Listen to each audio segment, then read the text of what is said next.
आज का टॉपिक है आर्थिक महामंदी। 1929 ईस्वी के आसपास संपूर्ण विश्व में लोगों की क्रय शक्ति में भारी गिरावट देखी गई और इसे ही वैश्विक आर्थिक महामंदी का नाम दिया गया। अब यहाँ पर शब्द आया क्रय शक्ति। क्रय माने होता है खरीदने की, शक्ति माने शक्ति। लोगों की जो खरीदने की शक्ति थी उसमें भारी गिरावट देखी गई, इसीलिए इसको आर्थिक महामंदी का नाम दिया गया। यह आर्थिक महामंदी संपूर्ण विश्व में 1929 ईस्वी से लेकर 1933 ईस्वी तक थी। अब इस आर्थिक महामंदी का हम कारण देखते हैं। पहला कारण था प्रथम विश्व युद्ध का होना। प्रथम विश्व युद्ध 1914 ईस्वी से 1918 ईस्वी तक हुआ था। इस अवधि में युद्ध के कारण संपूर्ण विश्व की जो अर्थव्यवस्था थी वो चरमरा गई थी।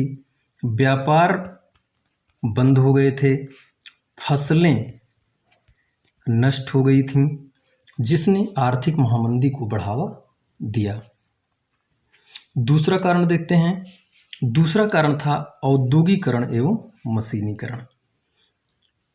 तो औद्योगिकरण एवं मशीनीकरण के कारण संपूर्ण विश्व में बेरोजगारी बढ़ गई थी, जिससे लोगों की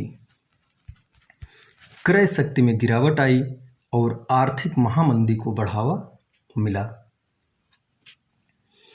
तीसरा महत्वपूर्ण कारण था कृषि के क्षेत्र में अति उत्पादन। इस समय किसानों के जो खेत थे उन खेतों में उत्पादन बढ़ गया था। चूंकि किसानों के खेतों में उत्पादन बढ़ गया था, लेकिन बाजार में मंदी थी।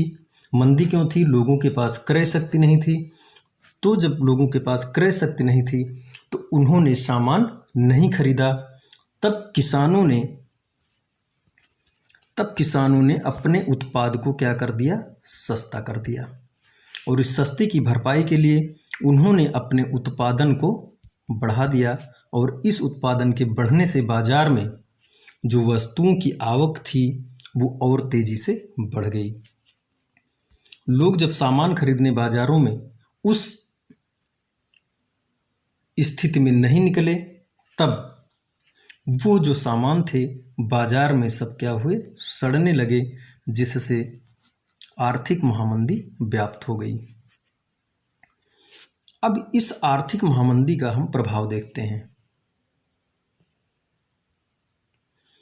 सबसे पहले देखते हैं कि यह आर्थिक महामंदी का यूरोप पर क्या प्रभाव पड़ा था। यूरोप पर तो यूरोप के जो कल कारखाने थे वो बंद होने लगे थे। यूरोप में भी बड़े पैमाने पर बेरोजगारी व्याप्त हो गई थी। कीमतों में भारी गिरावट देखी गई यूरोप में। और सबसे महत्वपूर्ण प्रभाव जो यूरोप पर पड़ा वो ये था कि यूरोप के जो देश थे उन देशों में लोकतंत्र का पतन होने लगा था। इस वैश्विक आर्थिक महामंदी ने यूरोप में लोकतंत्र पर विश्वास डिगा दिया था। फलस्वरूप इटली में मुसोलिनी के नेतृत्व में फासीवाद का उद्भव हुआ। जर्मनी में हिटलर के नेतृत्व में नाजीवाद का उद्भव हुआ। इसी प्रकार यूरोप के अन्य देशों में भी अधिनायकवादी शक्तियां बढ़ीं और लोकतंत्र का पतन हुआ। अब अगला प्रभाव इसका अमेरिका पर देखते हैं। अमेरिका पर क्या प्रभाव पड़ा? तो अमेरिका में भी बेरोजगारी व्याप्त हो गई। वहाँ के भी कल कारखाने बंद होने लगे। घरेलू कर्जों को अमेरिकी बैंकों ने देना बंद कर दिया था। और सबसे बड़ा प्रभाव अमेरिका पर यह पड़ा कि अमेरिका का जो निर्यात था, अर्थात अमेरिका से जो लोग सामान खरीदते थे उसमें बड़े पैमाने पर क्या हो गई? कमी हो गई। अब कमी क्यों हो गई? कमी इसलिए हो गई क्योंकि उस समय विश्व के पास क्रय शक्ति का अभाव था। जब लोगों के पास खरीदने की शक्ति नहीं थी तो अमेरिका के जो सामान थे वो अमेरिका में ही रह गए, अर्थात अमेरिका का निर्यात बहुत कम हो गया।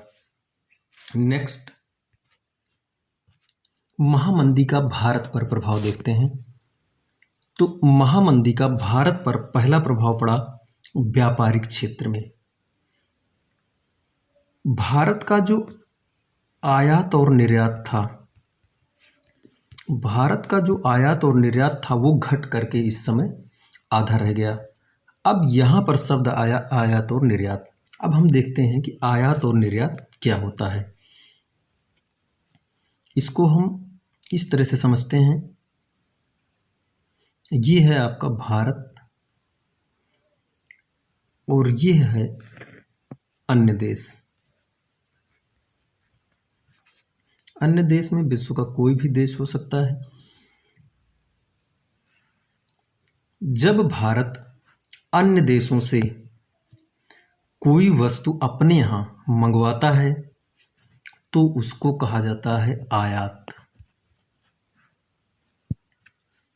इसी प्रकार से जब भारत अपनी उत्पाद को या वस्तुओं को अन्य देशों को भेजता है तो इसको कहा जाता है निर्यात। अब यहाँ पर आयात में आप देखिए आ लगा हुआ है। आ का अर्थ होता है आना।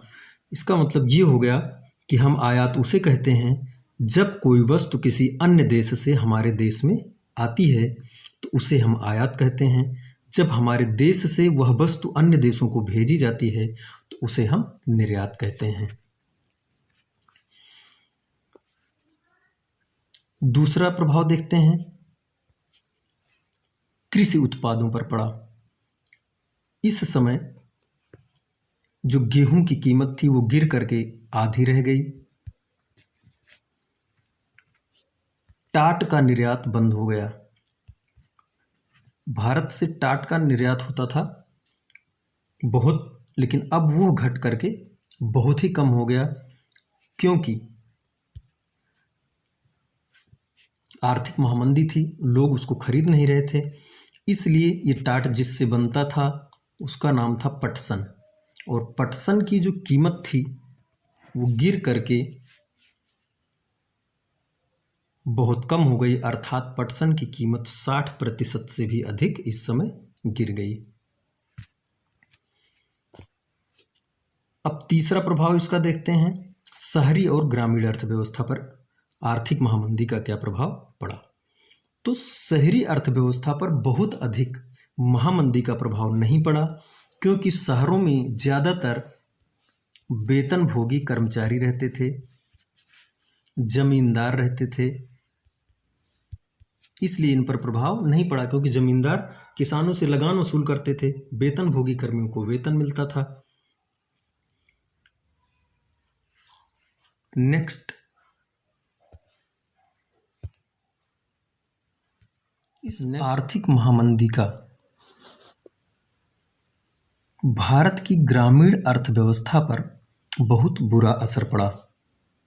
किसान जो था उसकी स्थिति काफ़ी दयनीय हो गई और किसान लगान के बोझ में दब करके क्या बन गया, बहुत बड़ा कर्जदार बन गया। इस तरह से किसानों की स्थिति दिवालियेपन की स्थिति हो गई थी। अगला प्रभाव इसका देखते हैं, चौथा, इस वैश्विक आर्थिक महामंदी के कारण वैश्वीकरण की प्रक्रिया पुनः प्रारंभ हुई। इस मंदी के समय भारत की कीमती धातुओं विशेषकर सोने का निर्यात पुनः आरंभ हो गया। इससे वैश्वीकरण की प्रक्रिया पुनः प्रारंभ हो गई। नेक्स्ट, सभी स्टूडेंट अपनी सामाजिक विज्ञान की कॉपी में इन प्रश्नों का उत्तर लिखेंगे और उसको याद भी करेंगे। देखते हैं, फर्स्ट क्वेश्चन है कि वैश्विक आर्थिक महामंदी कब से कब तक रही। सेकंड क्वेश्चन है आर्थिक महामंदी के 3 कारण लिखिए। थर्ड क्वेश्चन है भारत पर आर्थिक महामंदी के प्रभाव का उल्लेख कीजिए।